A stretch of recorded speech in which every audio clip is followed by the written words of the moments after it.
The average income tax rates in Western countries often exceed 30. And when you add the cost of Social Security, in many countries a citizen will have to forfeit over 50 of his income to the state. There are 23 countries in the world today that do not charge their citizens or residents any income taxes at all. Now, what exactly makes a country good or bad is quite subjective, which makes this ranking quite subjective. It includes relatively objective criteria like ease of immigration, prices, location, security, and subjective things like culture and vibe.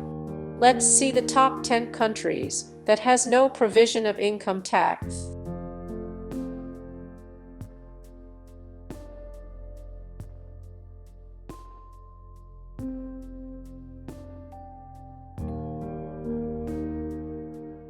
At number 10, we have Norfolk Islands.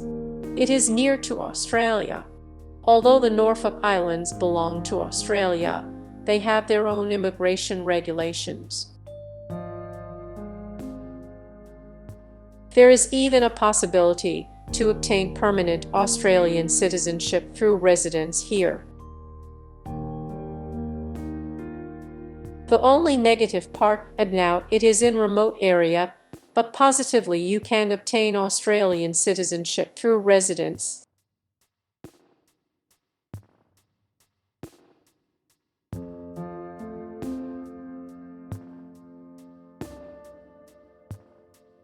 At number 9, we have Cayman Islands. The Cayman Islands are most likely the most notorious among the tax-free island states of the Caribbean. They have a thriving financial service industry. This makes it relatively expensive. Apart from good beaches, the island don't offers a huge variety of activities. Most people therefore don't choose to actually live there. But for those considering this option, there are possibilities. To settle on the island of Grand Cayman requires an investment of around $600,000, of which $300,000 must be spent on real estate. Additionally, an annual income of around $150,000 is required.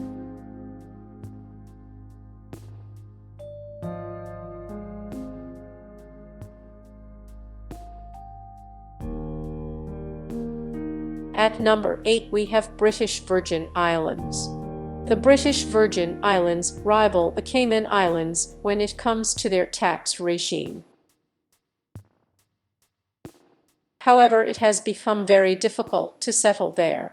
The government only grants 25 residency permits each year, and they require a minimum of 270 days per year on the islands.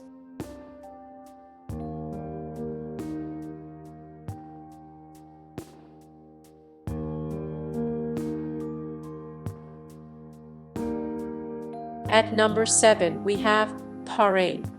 Bahrain is probably the most attractive Gulf state on this list, even ahead of the United Arab Emirates. This is because you can become a resident without a company assignment or getting married.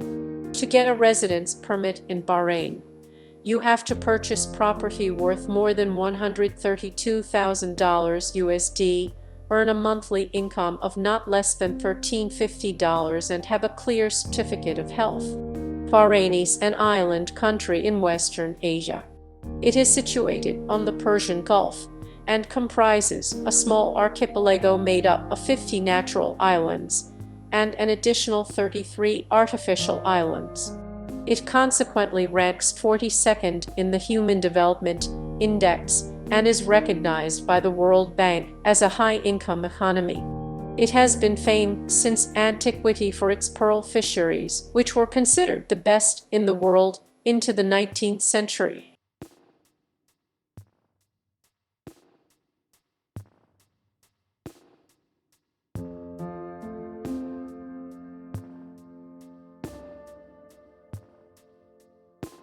At number 6, we have Vanuatu.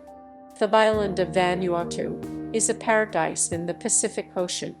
It therefore attracts many retirees and pensioners. The ways to settle on the island include the usual options of marriage, foreign assignment, and investment. But there are also options for landowners and retirees. A land purchase of $100 and a monthly income qualifies for the residence permit. Vanuatu also offers a popular citizenship program.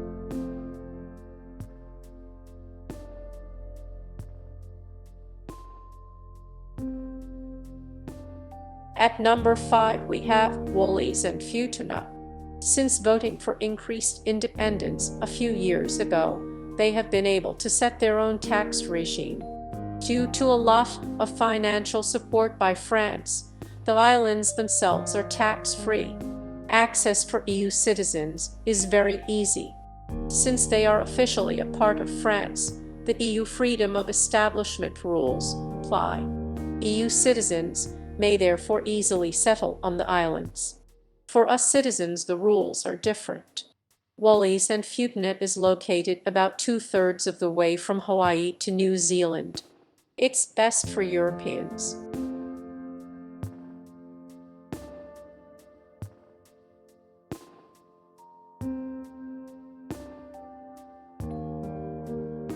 At number 4 we have St. Barthelemy. St. Barts are a French overseas territory and among the most attractive playgrounds for the rich in the Caribbean. This results in a very high price level. Immigration poses no big challenge for EU citizens. There is a potential pitfall, however. New residents are subject to paying their taxes in France for the first year. Only after the first year, the new residents will be able to enjoy the local tax exemption.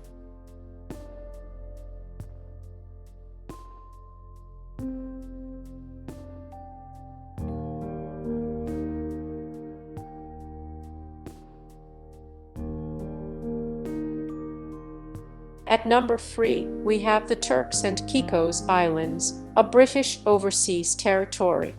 While they used to be independent in the past, due to internal problems they are now under close control by the UKN. It's a classic offshore destination and therefore seen as quite disreputable.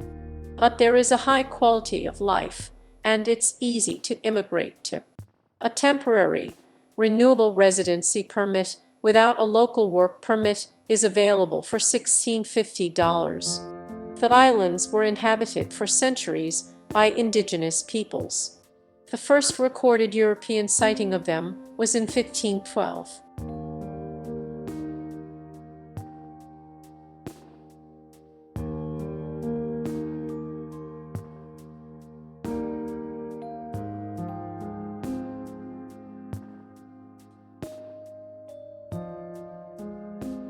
At number 2 we have St. Kitts and Nebus.